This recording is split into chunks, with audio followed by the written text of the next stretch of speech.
Pertama sekali, buka Microsoft Access.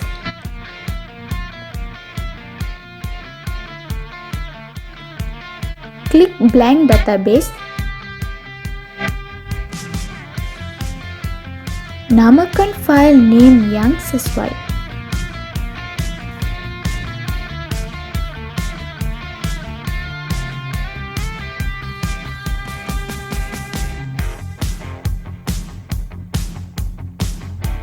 Selepas itu, klik di sini dan save database dekat Documents, Desktop dan lain-lain. Saya save database saya dekat desktop. Selepas itu, klik OK dan klik Create.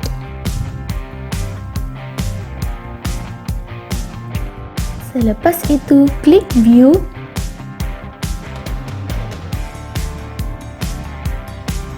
Klik Design View. Namakan table name yang sesuai.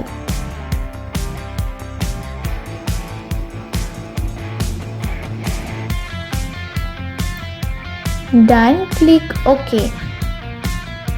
Selepas itu, namakan file name dan data type yang sesuai.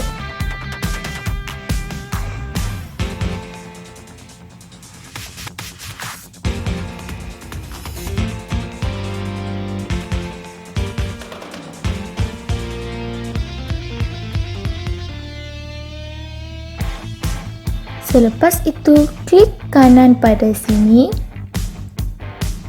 klik Close dan klik Yes.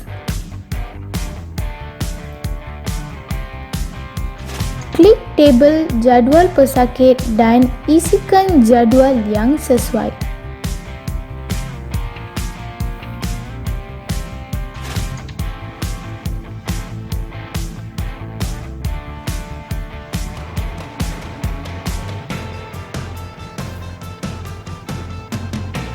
Selepas itu, klik kanan pada sini, klik Close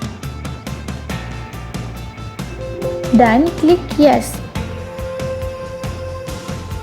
Seterusnya, klik Create, klik Table,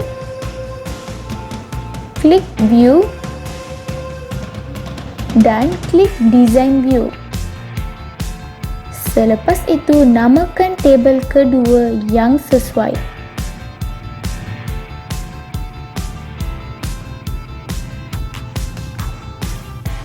Dan klik OK. Selepas itu, namakan file name dan data type yang sesuai.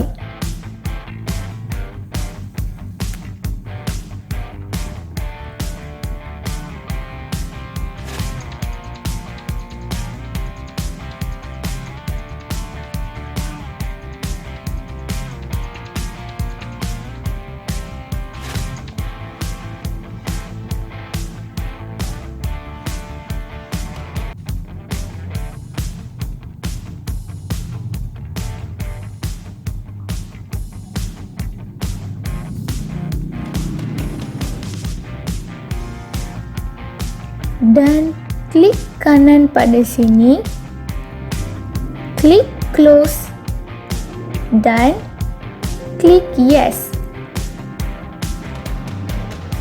Selepas itu, klik tabel jadual doktor dan isikan jadual yang sesuai.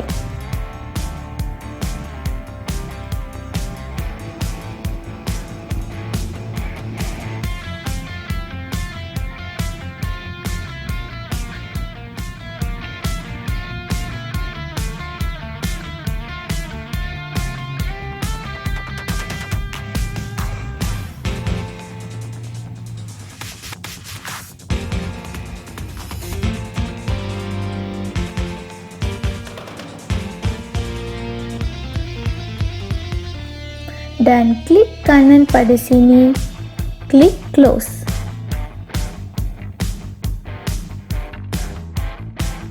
Selepas itu, pastikan close semua tabel.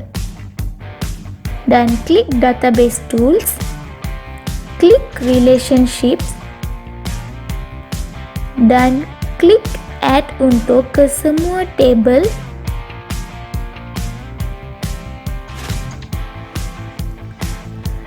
dan klik Close. Selepas itu, klik pada Entity Primary Key, seret dan lepas pada entity yang sama. Klik di sini pada Edit Relationships table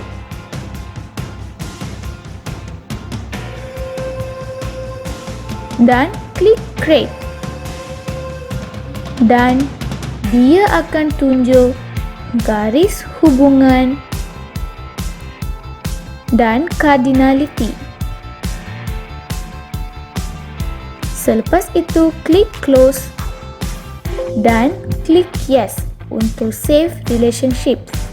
Terima kasih.